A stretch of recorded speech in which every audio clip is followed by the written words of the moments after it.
This will go down as the worst foreign policy decision in American history. The President of the United States has greenlit an incursion by Turkey into Syria. He ordered our troops out of the way and greenlit an attack on allies who have fought and died beside American soldiers for 15 years. That started with air operations, followed shortly by ground operations, with Turkish-backed militants committing atrocities on the side of the road. The Kurds are our greatest ally in the Middle East. And the Kurds, they're not even a country. It's an ethnic group. They don't have a country. These are volunteers. He sold them out. He betrayed them openly and publicly. In the past,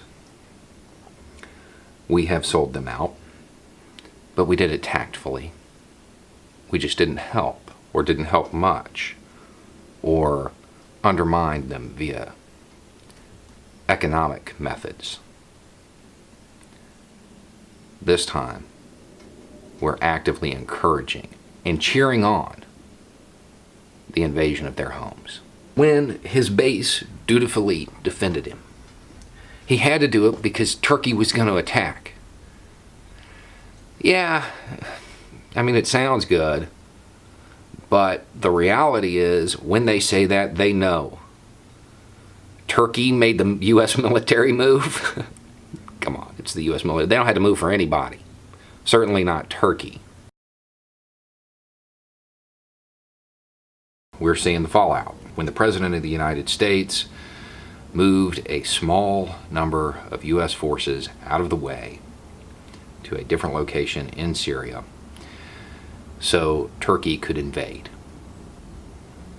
That's how it started. That started with air operations, followed shortly by ground operations, with Turkish-backed militants committing atrocities on the side of the road.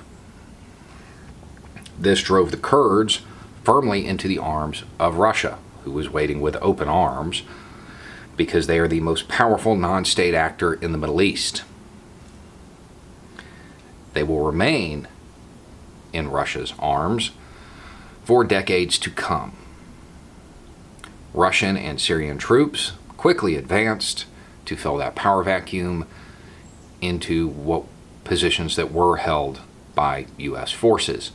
Happened so quickly, it's almost like they knew it was coming. And when those Turkish troops pour across that border, the Kurds are going to need more troops because a lot of theirs are tied up doing silly things right now, like guarding suspected IS fighters. But when those facilities become undermanned, the likelihood of jailbreak increases exponentially. And they'll have help from the outside because, contrary to what the president has said, that side is not defeated. They're still out there. But hey, once they're back out, well, that'll give good, clear pretext for the U.S. to go back in force.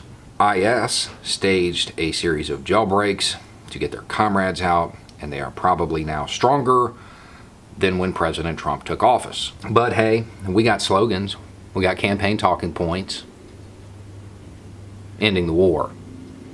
We ended the war by expanding its scope and adding a new stream of fresh combatants.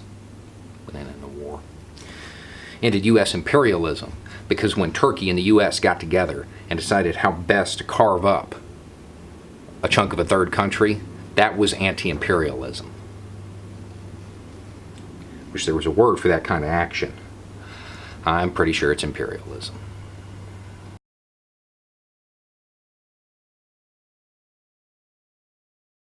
Before we get to that, we need to go through some background information. The term special forces gets misused a lot in the United States. SEALs are not special forces. Rangers are not special forces. Special forces means Green Berets. That's it. Those are the only people who are special forces. They teach.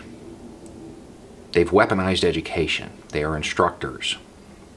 They train indigenous and local forces how to stand on their own. He had some, let's just say he expressed his displeasure with senior command and the commander-in-chief's decision. He referred to it as insanity. He used the term atrocities, and he said they were happening. These guys do this all over the world.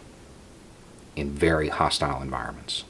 What most of us would consider something that falls under that term, that's just part of it. These are not men known for hyperbole. That term, and that it's happening, we as the American people need to be ready for that. Because when the photos or footage shows up, don't look away. Because we did it. We did it because we have allowed our government to get out of control. We have put too much power in the executive branch.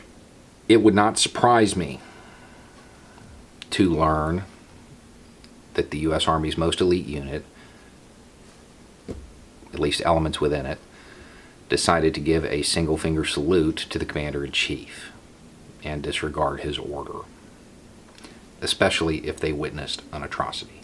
It would not surprise me to find out that they engaged the advancing forces.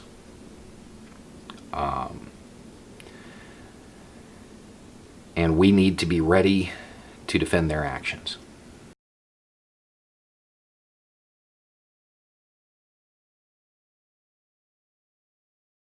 So I was sitting with a recently separated veteran, just got out, when they heard the news, and they got to watch the President of the United States, the Commander-in-Chief, brag and boast about accepting payment to deploy U.S. military forces overseas. The might of the U.S. military, well, it's on the market. It can be bought. The lives of U.S. soldiers can be bought and sold. It doesn't matter. And the U.S. military is now viewed throughout the Middle East as Saudi Arabia's do-boy. That's how this reads. We're the hired help. U.S. servicemen have been bought and sold for a very, very long time. It's just normally not done this cheaply. There's normally something in it for the American people, something that could be cast as a benefit to them. Now this time, that's just money. We're sending them over there because they paid us. The Department of Defense has become the world's largest private military contractor.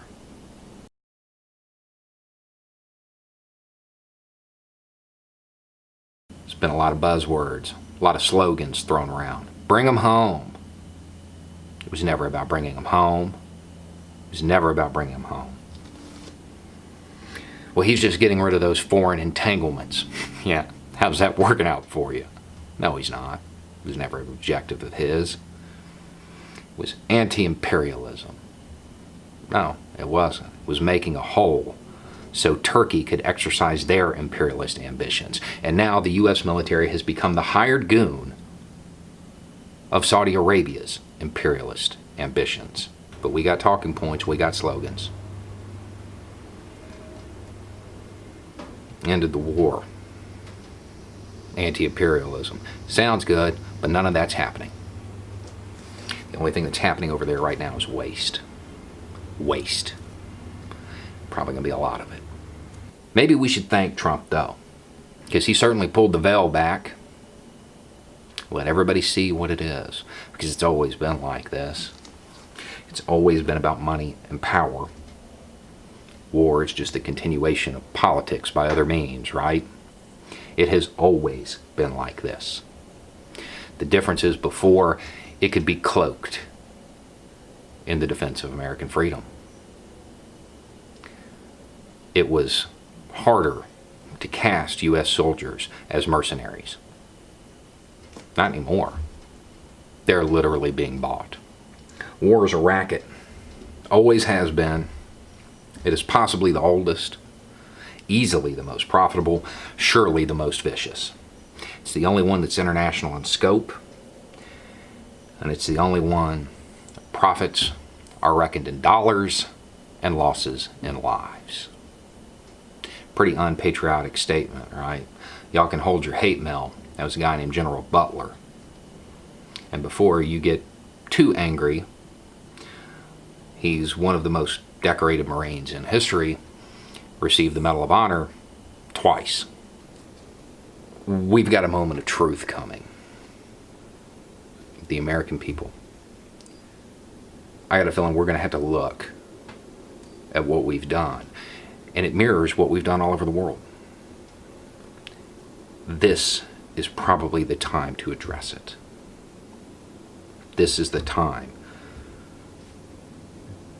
to commit to the idea that we are not going to use and abuse indigenous forces like this and to just hang them out to dry when it's politically expedient.